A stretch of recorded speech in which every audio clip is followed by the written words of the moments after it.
Hello and welcome to another lecture. अभी हम discuss करेंगे डेरिवेशन फॉर रेडियस। ठीक है, तो चलते हैं आज एक और लेक्चर की तरफ जिसमें हम डिस्कस करने जा रहे हैं रेडियस की डेरिवेशन। ठीक, तो आप देख सकते हैं कि हमने एक छोटी सी हेडिंग ली है, derivation for radius of nth orbit. अब बोहर थ्योरी के जो पास्टुलेट्स हैं वो हमारा प्रीवियस लेक्चर था, वो आपने सुना होगा। और आज हम डिस्कस करने जा रहे हैं कि हाइड्रोजन एटम जो है उसमें इलेक्ट्रॉन किसी भी ऑर्बिट में रिवॉल्व कर रहा हो तो उस केस में उस इलेक्ट्रॉन जिस ऑर्बिट में रिवॉल्व कर रहा है उस पर्टिकुलर ऑर्बिट का रेडियस क्या होगा। ठीक है, तो ये है आज की कहानी। तो सबसे पहले आप देखें कि हमने एक हाइड्रोजन एटम को कंसीडर किया है जिसमें न्यूक्लियस है और ये एक ऑर्बिट जिसमें इलेक्ट्रॉन जो है सर्कुलर पाथ में रिवॉल्व कर रहा है। अब न्यूक्लियस जो है हाइड्रोजन एटम का, उसके बारे में आपको पता है कि हाइड्रोजन के न्यूक्लियस में सिर्फ एक प्रोटॉन है, तो मतलब हाइड्रोजन का एटॉमिक नंबर 1। तो यहाँ पर आप देख सकते हैं कि हाइड्रोजन का एटॉमिक नंबर क्या है, 1, जो हमने Z से रिप्रेजेंट किया है। और जो प्रोटॉन है न्यूक्लियस में उसकी जो चार्ज है वो हमने E से रिप्रेजेंट की है। प्लस की साइन सिर्फ मैंने नोट करने के लिए कही है कि ये जो पॉजिटिव चार्ज है, एज यू नो दैट के the charge on the proton is positive. Electron जो है जिस ऑर्बिट में रिवॉल्व कर रहा है उस इलेक्ट्रॉन का मास m से रिप्रेजेंट किया गया है। और इलेक्ट्रॉन की जो चार्ज है वो आप देख सकते हैं हमने नेगेटिव साइन से रिप्रेजेंट की है क्योंकि इलेक्ट्रॉन की चार्ज नेगेटिव है।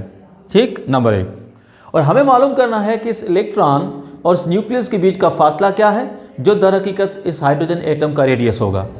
ठीक है, तो हम रेडियस की डेरिवेशन करने जा रहे हैं। हम इस पर्टिकुलर डेरिवेशन में ये भी सीख लेंगे कि इलेक्ट्रॉन अगर फर्स्ट ऑर्बिट में है तो रेडियस क्या होगा, अगर इलेक्ट्रॉन एक्साइट हो जाए सेकंड ऑर्बिट में तो रेडियस क्या होगा, इवन इलेक्ट्रॉन थर्ड ऑर्बिट में हो, फोर्थ ऑर्बिट में हो, चाहे वो किसी भी ऑर्बिट में हो, उसका रेडियस क्या है वो हम इजीली आज की डेरिवेशन में सीख लेंगे। तो चलो चलते हैं डेरिवेशन फॉर द रेडियस। सबसे पहले एक बात याद रखें कि मैंने यहाँ पर कुछ पॉइंट्स लिखी हैं कि यहाँ पर जो Z है ना, that represent the number of proton, जो एटॉमिक नंबर है हाइड्रोजन का। E जो है positive, now that is the charge on proton. And जो M है that is the mass of electron. और E नेगेटिव जो है, now that is the charge on electron. तो यह है डेटा। इस डेटा को लेकर हम रेडियस को डिटरमाइन करने जा रहे हैं।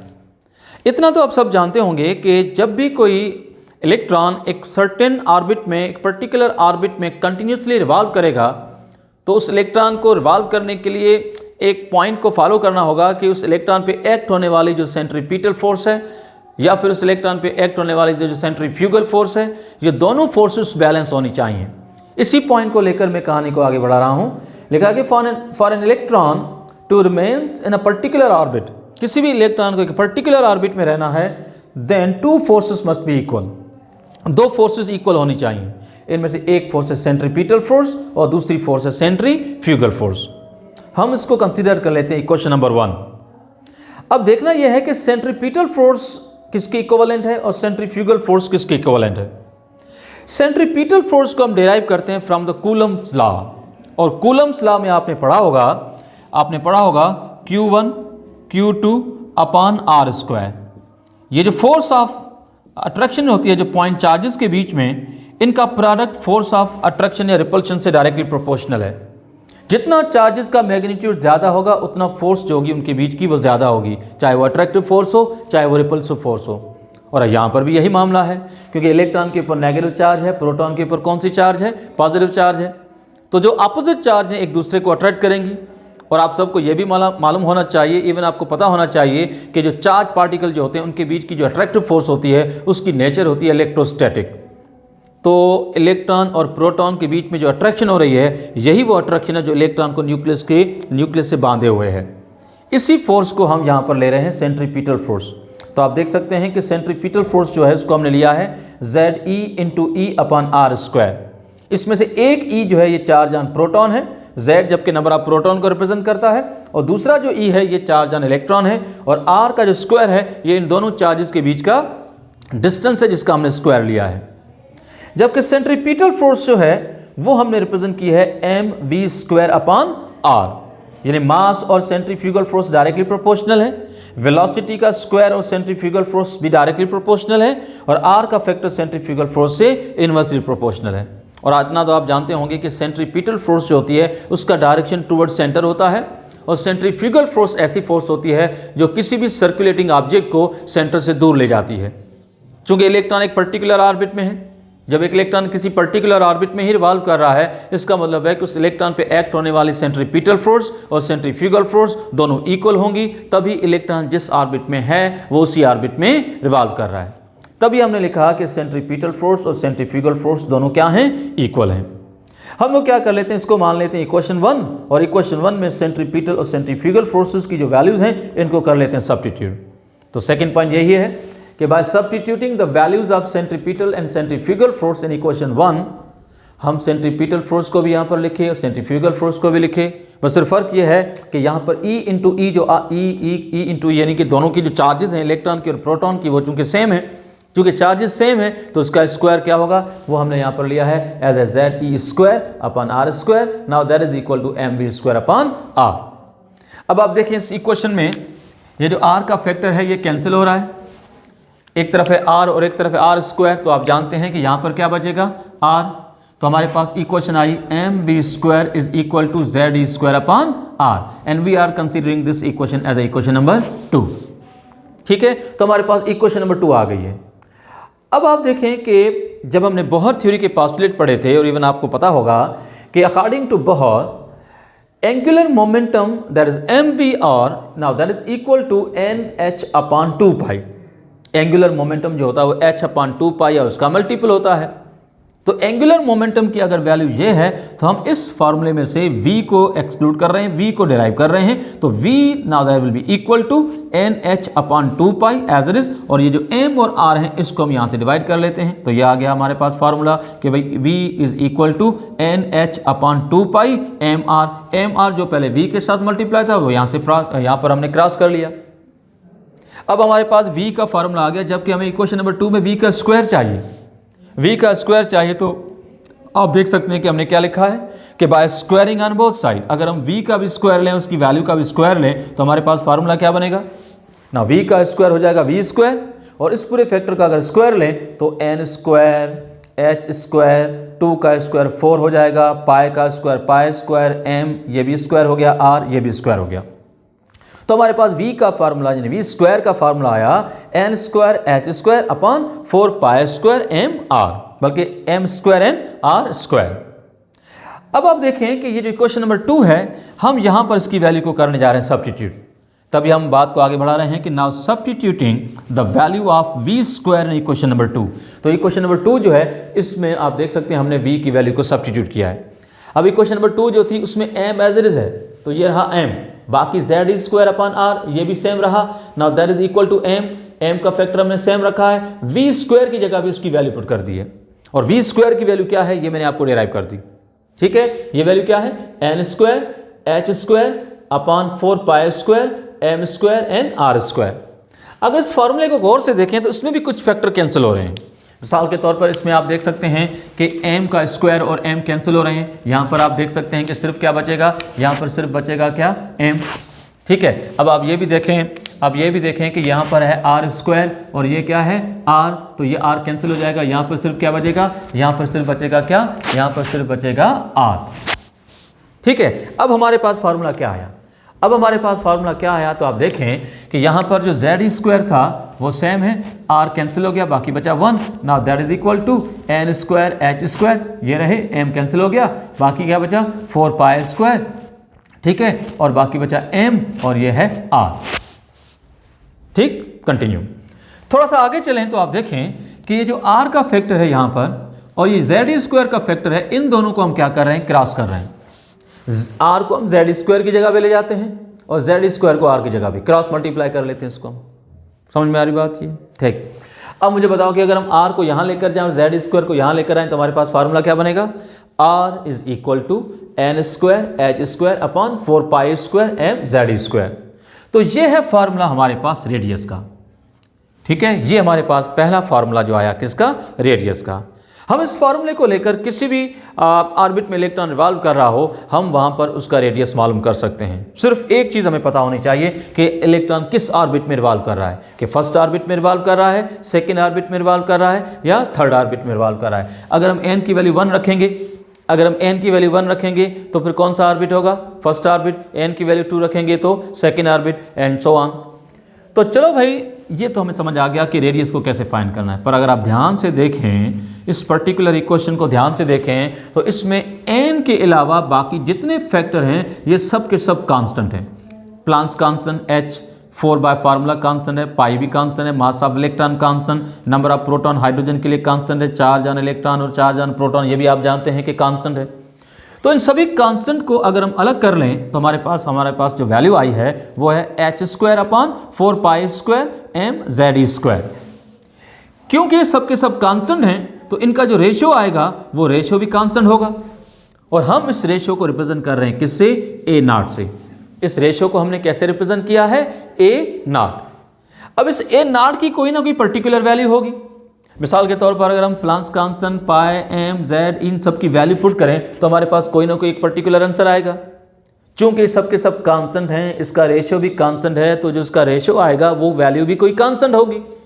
और इसकी कांस्टेंट जो वैल्यू है वो हमने जब डिराइव की तो हमें पता चला वो है 0.529 एंगस्ट्रॉम, या फिर ये 0.529 इंटू 10⁻⁻10 मीटर।